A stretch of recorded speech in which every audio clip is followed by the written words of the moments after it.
Suatu ketika seorang pencinta Nabi SAW yang sejati, yaitu Rabi'ah bin Ka'ab al-Aslami, diberi peluang memohon sesuatu daripada baginda. Agaknya apakah permohonan tersebut? Jadi seorang sahabat yang dikenali dengan Rabi'ah bin Ka'ab al-Aslami, bila dia berkesempatan berpeluang bertemu dengan baginda Nabi SAW, apakah kesempatan tersebut? Apakah permintaan ataupun doa yang dia minta kepada Rasulullah SAW? Kalau kita baca dalam sirah sahabat-sahabat Nabi, semua sahabat ni sangat mencintai Nabi. Termasuklah seorang sahabat yang dikenali dengan Rabi'ah. Bila dia dapat bertemu dengan Nabi SAW, sebagaimana suatu hadis yang diriwayatkan oleh Imam Muslim di dalam sahihnya. Imam Muslim menceritakan kisah ini daripada Rabi'ah sendiri, yang berkata, suatu ketika aku bermalam bersama Rasulullah SAW. Imam Muslim menceritakan kisah ini daripada Rabi'ah sendiri. Bukan maknanya Imam Muslim ni dia dengar daripada Rabi'ah. Sebab Rabi'ah ni seorang sahabat. Jadi Imam Muslim bukan seorang sahabat. Cuma maksud di sini dia dengar daripada sanad-sanad, daripada guru-guru dia, daripada jalur yang hadis yang dia ambil. Hadis ni sampailah kepada Rabi'ah, yang mana Rabi'ah itulah yang menceritakan. Maknanya bila berkaitan dengan hadis, sesuatu yang disandarkan kepada Nabi SAW, dia tak boleh elak, tak boleh lari daripada rantaian perawi. Jadi Imam Muslim ni ambil daripada guru dia, sampailah kepada Rabi'ah, yang mana Rabi'ah itu cerita sendiri bila dia ada peluang berkesempatan bertemu dengan Rasulullah SAW. Satu ketika aku bermalam bersama Rasulullah. Jadi sahabat ni sama ada di siang hari ataupun di malam hari, apabila mereka berkesempatan, mereka mengambil peluang untuk meminta Rasulullah berdoa. Lalu aku pun menyediakan air wuduk dan keperluan baginda. Jadi sebagaimana biasalah, sahabat-sahabat ni dia suka berkhidmat kepada Rasulullah. Bukan nak pergi semata-mata minta pohon Rasulullah berdoa saja. Sebagaimana yang diketahui bahawa doa Rasulullah SAW ini sangat makbul. Rasulullah ni dia pantang angkat tangan. Apa maksud pantang angkat tangan? Maksudnya kiasan daripada doa. Pantang berdoa, Allah Ta'ala makbul. Sebab itu Rasulullah ini dia dekat sangat dengan Allah Ta'ala. Tak ada hijab. Kita ni banyak hijab, banyak lapisan, banyak kita kata pagarnya, banyak halangannya, untuk supaya doa kita tembus sampai kepada Allah Ta'ala. Sebab apa jadi macam tu? Sebab kita ni banyak salah, banyak dosa, banyak maksiat dengan Allah. Pahala kita sikit. Bukanlah maksudnya Allah Ta'ala tak dengar. Dia dengar doa kita. Tetapi untuk memakbulkan ataupun untuk menyempurnakan doa yang kita minta itu, kadang-kadang jadi lambat. Kadang-kadang jadi lambat. Walau bagaimanapun Allah Subhanahu Wa Ta'ala yang bersifat pengasih penyayang ni, dia tak kira lah Rasulullah berdoa ke ataupun sesiapa saja, tetap dia akan memperkenankan. Cuma tempoh perkenankan itu, tempoh sesuatu doa itu nak dimakbulkan oleh Allah Subhanahu Wa Ta'ala, kadang-kadang dia lambat. Kerana apa? Kita ni jauh dengan Allah Ta'ala. Tapi Allah Ta'ala sebut dalam Quran, wa idza sa'alaka 'ibadi 'anni fa inni qarib ujibu da'wata da'i idza da'an falyastajibu li wal yu'minu bi la'allahum yarshudun. Wahai Muhammad, kalau orang tanya kamu tentang aku, kalau ada di kalangan hamba-hamba Allah Ta'ala ni tanya kepada Nabi, maknanya sahabat, tanya tentang aku, beritahu aku dekat dengan dia. Di dalam ayat yang lain Allah Ta'ala kata dekatnya Allah Ta'ala dengan hambanya seperti urat leher ni, urat leher dengan manusia. Urat leher yang ada dekat leher kita ni, dekat tak dengan kita? Ha? Dekat kan? Mana ada pisah, direct langsung berhubung dengan kita. Jadi Allah Ta'ala kata aku lebih dekat lagi. Di sudut ilmu, di sudut pengetahuan Allah. Bukan di sudut zat Allah Ta'ala. Maknanya Allah Ta'ala sentiasa mendengar, sentiasa melihat, sentiasa memerhatikan apa yang dilakukan oleh hamba-hambanya. Jadi sahabat ini bila bertemu dengan Nabi, dia tanya Nabi. Nabi tanya dia suatu ketika aku bermalam di rumah Rasulullah, aku pun menyediakan air wuduk dan keperluan baginda. Maknanya berkhidmat.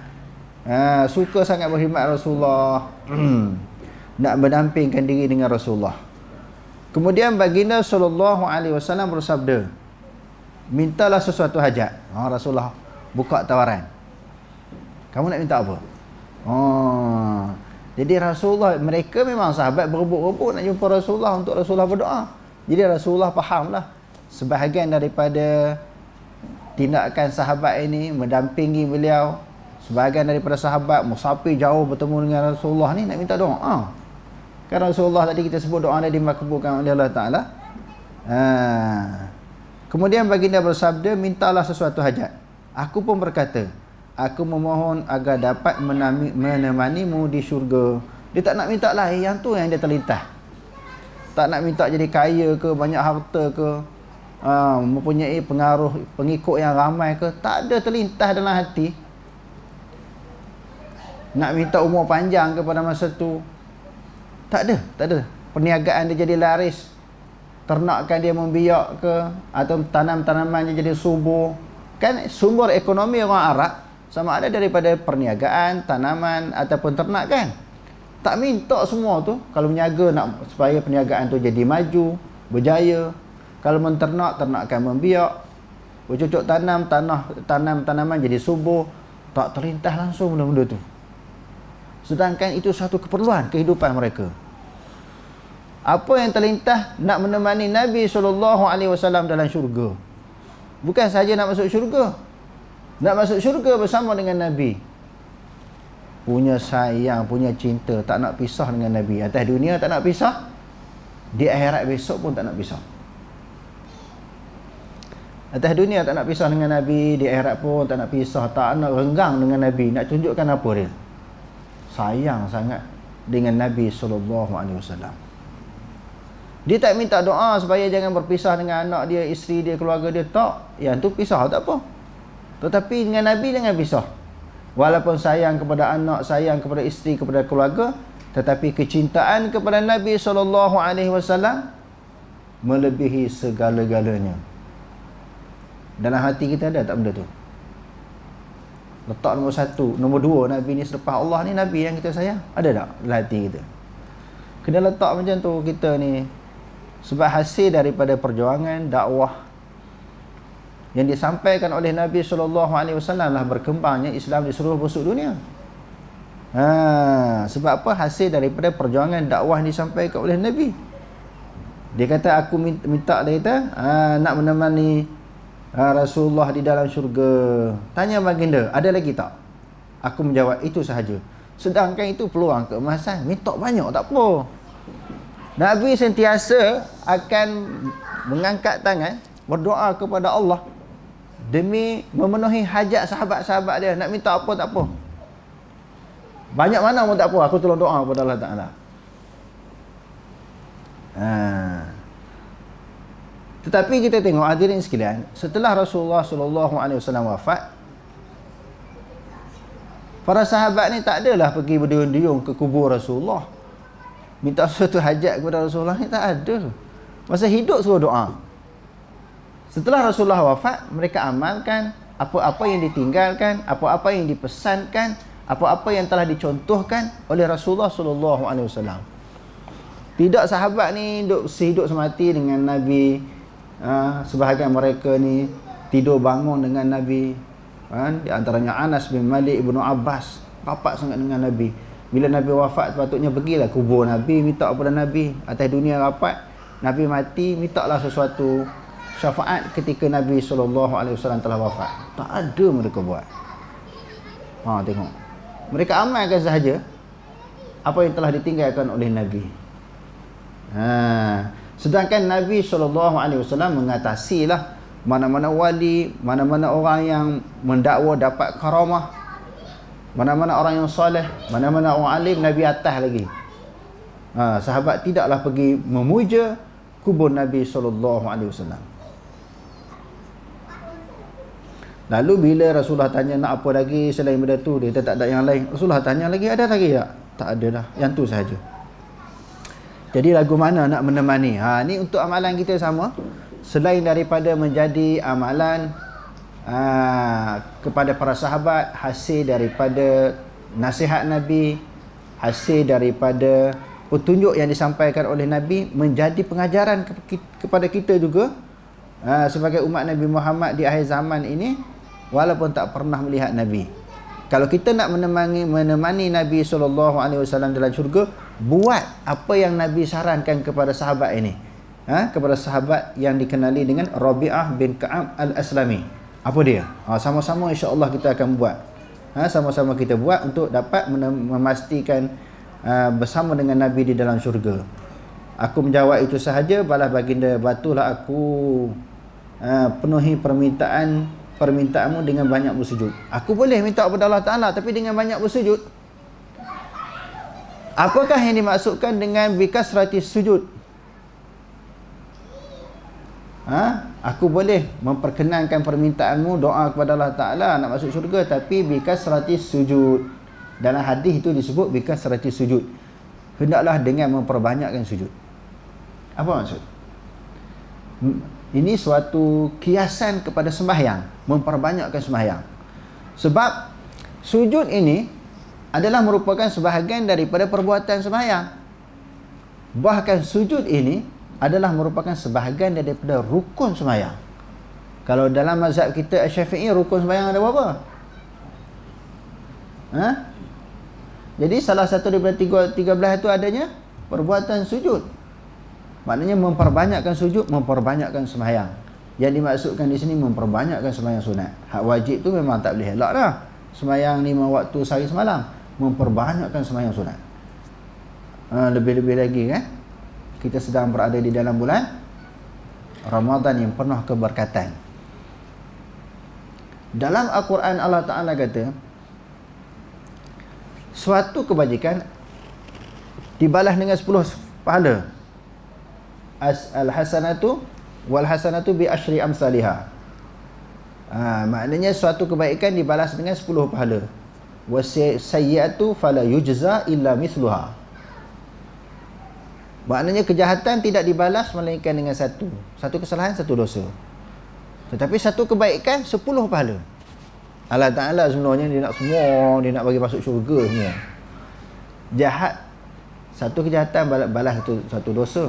Kebaikan, satu kebaikan dibalas 10. Bukan terhenti kepada 10 saja, tapi sejauh manakah keikhlasan yang ada dalam hati kita di dalam melaksanakan ibadat, dia tambah lagi.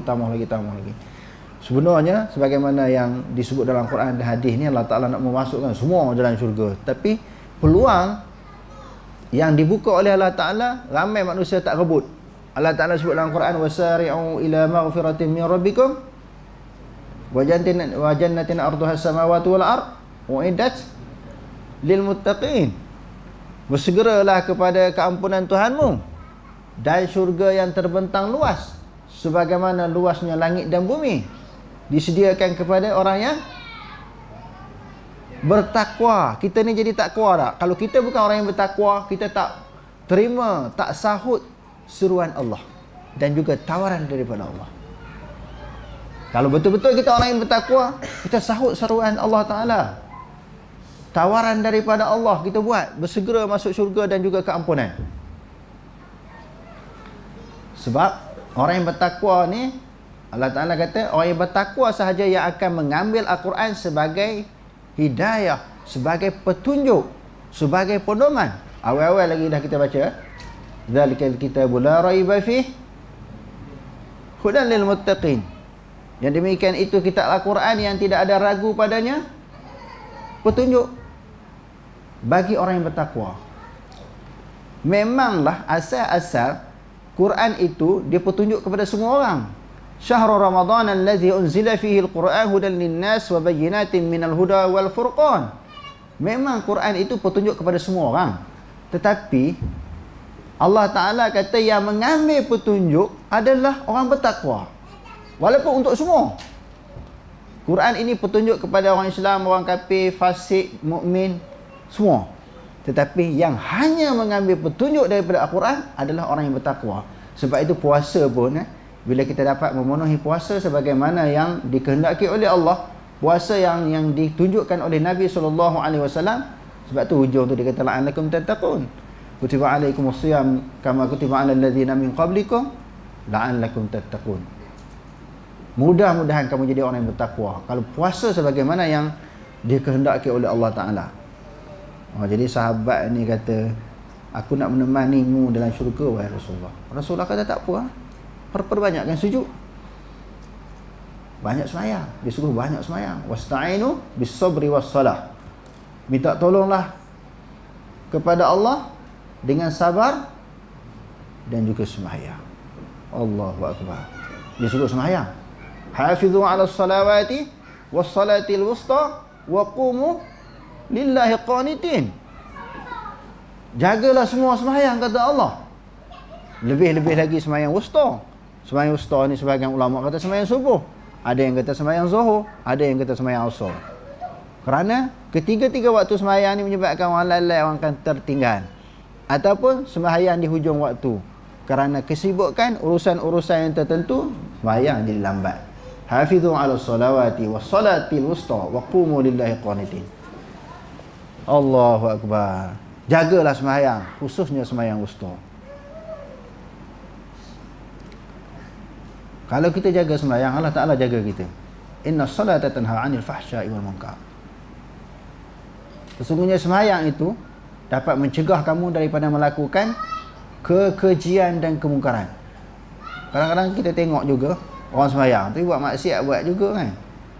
Bukan kata orang, kita sendiri pun semayang tapi maksiat buat juga. Semayang ni tak jadi apa, dia tak jaga semayang, sekadar lepas fardu. Bermula pada takbir sudah dengan salam, tapi khusyuk tak ada. Ambil semayang pun tak betul, rukun semayang pun tak betul. Jadi semayang yang macam ni tak dapat membentuk peribadi kita. Semayanglah tunggang langgang semayang tak jadi apa, tak jaga wuduk. Nabi SAW suruh perbetulkan wuduk. Sebelum kita nak semayang tu, sempurnakan wuduk. Bila wuduk kita sempurna, semayang kita insya-Allah akan jadi sempurna. Bermula daripada memperbetulkan wuduk itulah diikuti dengan memperbetulkan semayang. Kerana syarat sah semayang itu wuduk yang sempurna, bukan kita buat cincai je. Wuduk yang sempurna ini bukan sahaja mengambil yang fardu yang menjadi suatu kewajipan, disempurnakan dengan perkara-perkara sunat di dalam wuduk. Allahu Akbar. Sebenarnya kita ni sepatutnya dah jadi orang yang baik dah. Tapi tak apa nak jadi orang baik, orang bertakwa ni, wuduk tak betul, semayang kita tidak khusyuk, banyak kecacatan, banyak kelemahan. Jadi kita ambil betul-betul peringatan daripada Nabi ni, nak bersama dengan aku boleh. Aku cadangkan kepada kamu, perbanyakkan sujud, banyakkan semayang. Lebih-lebih lagi dalam bulan puasa, perbanyakkan semayang sunat. Selain daripada tarawihnya, ada duha. Hak biasa bulan-bulan lain kita boleh tinggal kan? Bulan puasa jangan tinggal. Kalau semayang witir bulan-bulan lain kadang-kadang tinggal, bulan puasa jangan tinggal. Sunat wuduk. Kan Sayyidina Bilal radhiyallahu an, Rasulullah tanya dia, apa amalan istimewa, amalan yang hebat yang kamu buat? Bila aku masuk syurga ni, dengar tapak kaki kamu duduk belakang aku, dekat sangat dengan Rasulullah. Wahai Rasulullah, aku setiap kali aku ambil semayang, aku tak pernah tinggal semayang sunat wuduk. Tengok, tak pernah tinggal semayang sunat wuduk. Kekalkan, berazam mula malam ni, setiap kali aku ambil semayang, aku akan semayang sunat wuduk. Barulah diikuti dengan ibadat-ibadat yang lain. Sebab Rasulullah ni dengar tapak kaki Sayyidina Bilal kerana fadilat, kelebihan, mulianya, besarnya sembahyang sunat wuduk. Jadi dia kata banyakkan sujud. Termasuklah sembahyang sunat wuduk pun sebahagian daripada semayang sunat yang dituntut. Begitulah sikap seorang pecinta sejati. Oh, itulah cinta betul-betul Rasulullah ni, bukan main-main. Atas dunia tak sanggup berpisah, di akhirat pun jangan berpisah. Ketika berpeluang meminta sesuatu hajat, dia tidak ragu-ragu memilih untuk menemani baginda. Padahalnya permintaan lain pun dia boleh minta, sebagaimana yang kita sebutkan tadi. Semua benda tu dia tak minta. Yang jadi herannya, tak terlintas langsung nak minta benda-benda kebaikan dunia, kekayaan, kesenangan dunia, tak terlintas. Terlintas dalam kepala dia, dalam hati dia, nak menemani Rasulullah dalam syurga. Baik pada permintaan kali pertama maupun kedua. Tawaran kali kedua yang tu juga dia minta, tak minta benda lain. Dahsyat sahabat ni. Tidak terlintas di benaknya apa-apa permintaan lain sebagaimana gantinya, iaitu apa dia? Nak menemani Nabi SAW dalam syurga. Wallahu a'lam. Aqulu qawli hadza wa astaghfirullahal azim li wa lakum. Wassalamualaikum warahmatullahi taala wabarakatuh.